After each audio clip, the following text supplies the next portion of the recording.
Hello and welcome to the National Timely Action Hour. I'm your host Aiden. This is the show where we talk about everything from comic books to the Lord of the Rings and everything in between.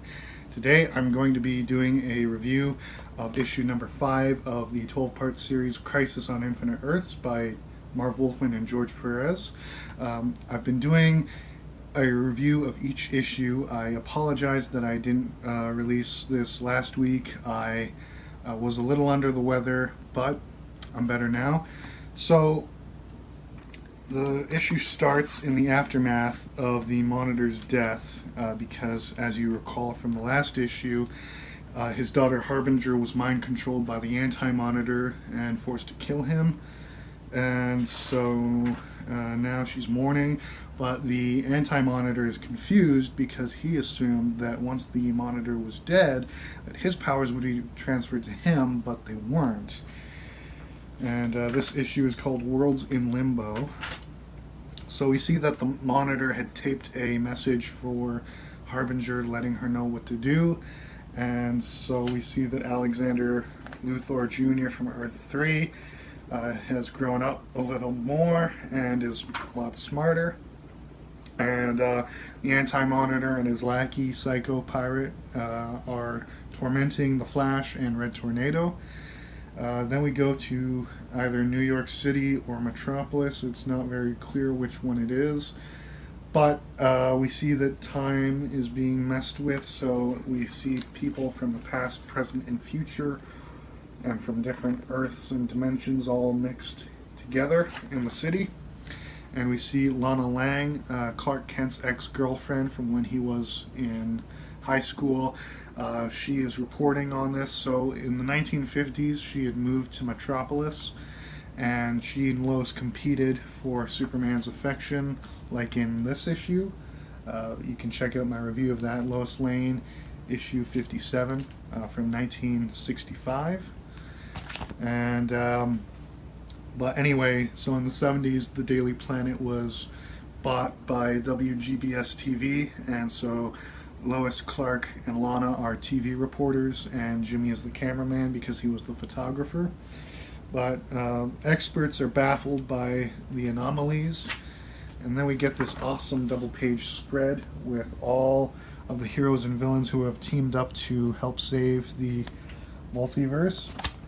So we get, the Justice League of America, the Justice Society of America, the Teen Titans, the Challengers of the Unknown, the Seven Soldiers of Victory, the Legion of Superheroes, Easy Company, the Metal Men, the Injustice League, the Injustice Society, the Legion of Doom, and all these other, the Outsiders, all these cool teams, all these cool characters, some of whom I am familiar with, others not so much.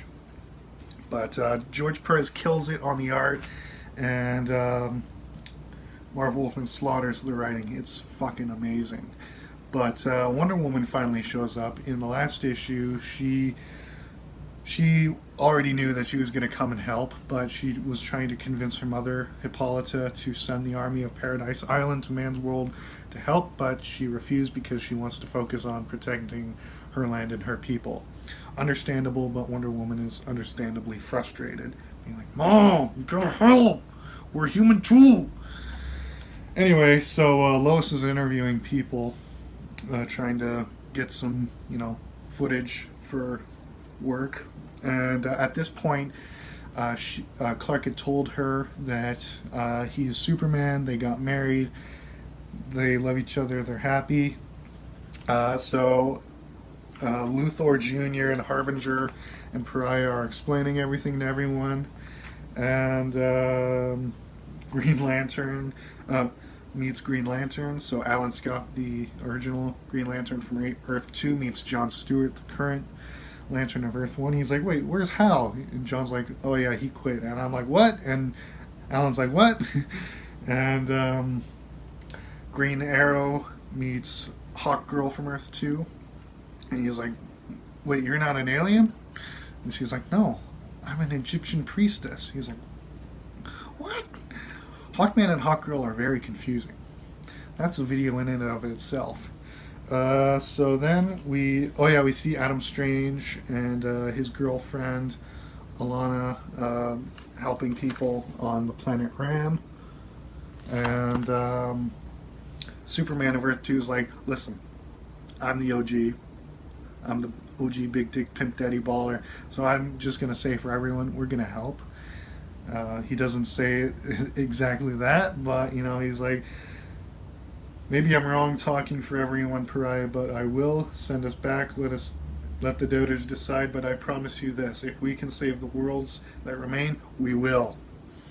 And Superman is just awesome. So some of the Green Lanterns who survived try to go back to Oa to ask the Guardians of the Universe for help, but they're trapped in a stasis field, so they're like, uh-oh, and then they get blown away. And so I'm like, no, I know some of these people. Then we go back to Earth, and Lois is being attacked by this saber-toothed cat, and Superman of Earth 2 saves Lois of Earth 1, and she's like, and she hasn't met Superman of Earth 2, so she's like, Superman, what happened? You're so old. And he's like, listen, don't have time to explain. I'm Superman, but from a parallel Earth. And she's like, oh. And then her husband comes and he's like, don't worry, honey, I'll explain it later. I met this guy in the 60s. Let me tell you some other time. Then we go into space or Limbo or whatever, and Rip Hunter and his crew are being bombarded by cosmic shit. Then we go to Wayne Manor, and Alfred called up Batman and Robin. He's like, guys, there's some cavemen here. So Bruce, Jason Todd, Robin 2 from Earth 1, Dick Grayson, Robin from Earth 2, and Helena Wayne, aka the Huntress from Earth 2, all converge on Wayne Manor with the Outsiders trying to figure out what's going on.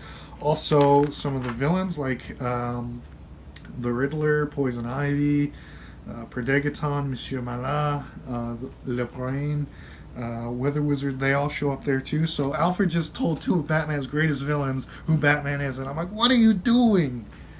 Then we go to Moscow, and the Teen Titans are fighting this giant dinosaur with their friend Red Star, who's a Russian superhero. And we have this cool moment between him and Starfire.